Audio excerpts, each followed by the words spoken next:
हरे कृष्णा। वैशाख अमावस्या हिंदू धर्म में एक ऐसा शुभ अवसर है जब भक्तगण पितरों को तर्पण कर आशीर्वाद प्राप्त करते हैं और पुण्य प्राप्त करते हैं।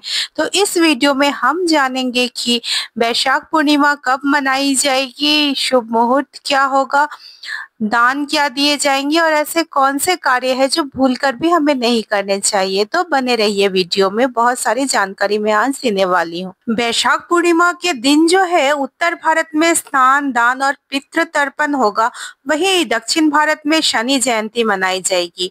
तो इस दिन का किया हुआ दान पुण्य श्राद्ध कार्य सभी कुछ अक्षय फल प्रदान करने वाला है। तो जान लेते हैं तिथि और शुभ मुहूर्त। अमावस्या तिथि जो है वो प्रारंभ हो रही है 27 अप्रैल को सुबह 4:49 से, और तिथि का समापन जो होगा वो 28 अप्रैल को रात 1 बजे होगा। तो इस तरह से उदय तिथि के अनुसार 27 अप्रैल दिन रविवार को वैशाख अमावस्या मनाई जाएगी। स्नान दान के मुहूर्त के बारे में जान लेते हैं। तो स्नान दान का जो शुभ मुहूर्त है वो 27 तारीख दिन रविवार को 4:17 प्रातः से 5 बजे सुबह तक रहेगा। चर मुहूर्त जो है जिसे सामान्य मुहूर्त कहा जाता है वह प्रातः 7:23 से प्रातः 9:01 तक का है। लाभ मुहूर्त अर्थात उन्नति मुहूर्त जो है प्रातः 9:01 से 10:40 तक है। वहीं अमृत मुहूर्त अर्थात सर्वोत्तम मुहूर्त जो है वह प्रातः 10:40 से 12:19 है। तो अकॉर्डिंगली आप अपना दान और स्नान का समय इसके अनुसार शेड्यूल कर सकते हैं। वैशाख अमावस्या के दिन जो है गंगा नदी में स्नान करना, पितृ तर्पण करना, पितृ पूजा करना और दान पुण्य करना अत्यधिक लाभकारी माना गया है। इस दिन पवित्र नदी गंगा नदी में स्नान करने से पितरों के साथ साथ शनिदेव और विष्णु भगवान की भी कृपा प्राप्त होती है और अक्षय पुण्य की प्राप्ति होती है। तो आइए जानते हैं इस दिन हम क्या करें और क्या ना करें। तो सबसे पहले हमें इस दिन प्रयास करना चाहिए कि गंगा स्नान कर पाए, अगर गंगा हमारे आसपास है। अगर नहीं है तो हम घर में भी गंगा स्नान का लाभ उठा सकते हैं। मैं हर अमावस्या और पूर्णिमा को जब भी वीडियो बनाती हूँ गंगा स्नान के बारे में अवश्य कहती हूँ कि घर में हम गंगा स्नान कर सकते हैं, लेकिन शास्त्र में इसकी क्या विधि है ये मैं आज आपको बता दूं। तो गंगा जल से घर पे अगर आप स्नान करते हैं तो सबसे पहले नहाने के बाल्टी में जो है गंगा जल डालें, उसके बाद उसमें सामान्य जल भरे और अपना मुख उत्तर दिशा की ओर करके स्नान करें और हर हर गंगे बोलते हुए स्नान करें। तो जो है आपको गंगा स्नान करने का पुण्य मिल जाएगा घर पर ही। तो इस वैशाख पूर्णिमा में शनि जयंती भी मनाई जाएगी, जो कि शनि जन्मोत्सव के रूप में मनाई जाती है। इस दिन शनिदेव के मंदिर आप जा सकते हैं, वहां सरसों के तेल और काली वस्तुओं का दान कर सकते हैं। विशेष रूप से शनिदेव की पूजा अर्चना करके शनिदेव से दोष मुक्ति की कामना कर सकते हैं। शनिदेव को प्रसन्न करने का बहुत ही शुभ अवसर है। अपने किए हुए बुरे कर्मों की माफी मांग सकते हैं। और अगर आपको शनि की ढैया साढ़े साथी या महादशा चल रही है तो शनि से रिलेटेड उपाय जरूर करने चाहिए इस दिन। इसके बाद जो है इस दिन पितरों को जल तिल और कुश के साथ तर्पण करने की परंपरा है।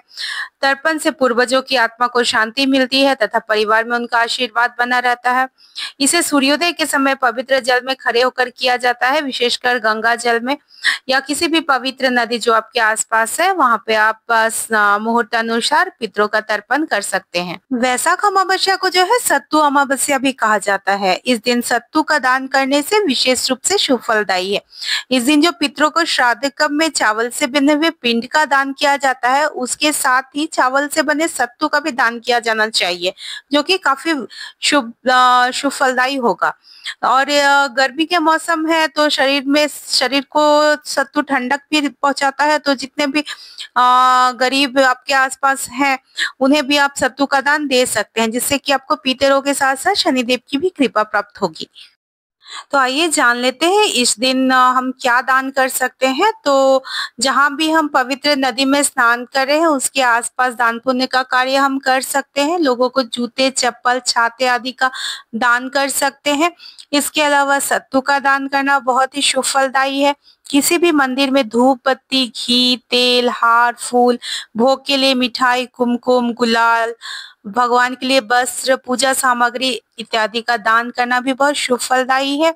हनुमान जी के सामने दीपक जलाना चाहिए। इस दिन सुंदरकांड और हनुमान चालीसा का भी पाठ करने से आत्मबल मिलता है तथा मानसिक शांति मिलती है। काले तिल का दान करना इस दिन बहुत ही शुभ फलदायी है। इससे जो है पितृ दोष दूर होते हैं, पितृ अत्यधिक प्रसन्न होते हैं तथा अपनी कृपा हम पर बनाए रखते हैं। इसके अलावा अन्न का दान करना बहुत अच्छा होता है। वस्त्र का दान कर सकते हैं आप, और इसके अलावा अपनी क्षमता के अनुसार किसी भी गरीब या जरूरतमंद को धन का दान भी करना शुभ फलदायी होगा। आइए जान लेते हैं कुछ कार्य जो हमें वैशाख अमावस्या पे नहीं करने चाहिए। तो अमावस्या के दिन जो है तामसिक भोजन के सेवन से दूर रहना चाहिए। अमावस्या के दिन झाड़ू खरीदने से बचना चाहिए, इससे लक्ष्मी माता काफी नाराज होती है। इस दिन हमें अपने नाखून और बाल काटने से बचना चाहिए। अमावस्या के दिन सिर पे तेल लगाना भी वर्जित है।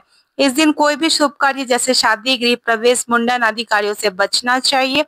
जितना भी ज्यादा से ज्यादा हो सके आपको धार्मिक कार्य में लगे रहना चाहिए। इस तिथि को महिलाओं का अपमान करने से भी बचना चाहिए। और हाँ, शनि जयंती है तो आपको खास करके जो मजदूर वर्ग है उन लोगों का अपमान नहीं करना चाहिए। अपने घर के जो भी नौकर चाकर है उनका अपमान नहीं करना चाहिए, क्योंकि शनिदेव जो है इन मजदूर वर्गों का प्रतिनिधित्व करते हैं। अगर आप इनमें से किसी का भी अपमान करते हैं तो ये आपके लिए कष्टपूर्ण स्थिति आ सकती है। और सबसे महत्वपूर्ण बात, चाहे कोई भी अमावस्या हो, हमें सफेद चीज का किसी से भी दान नहीं लेना चाहिए, या कोई अगर कुछ सफेद चीज खाने के लिए दे तो नहीं खाना चाहिए। और कोशिश करनी चाहिए कि दूसरों के घर का अन्न हम इस दिन ना खाएं।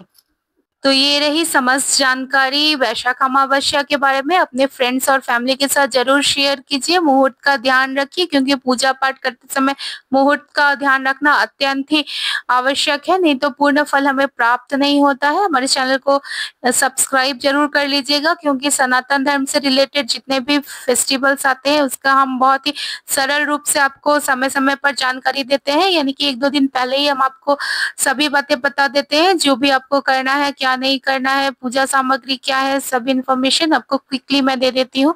तो बने रहिएगा हमारे साथ। मिलते हैं फिर किसी नेक्स्ट वीडियो में, तब तक के लिए धन्यवाद।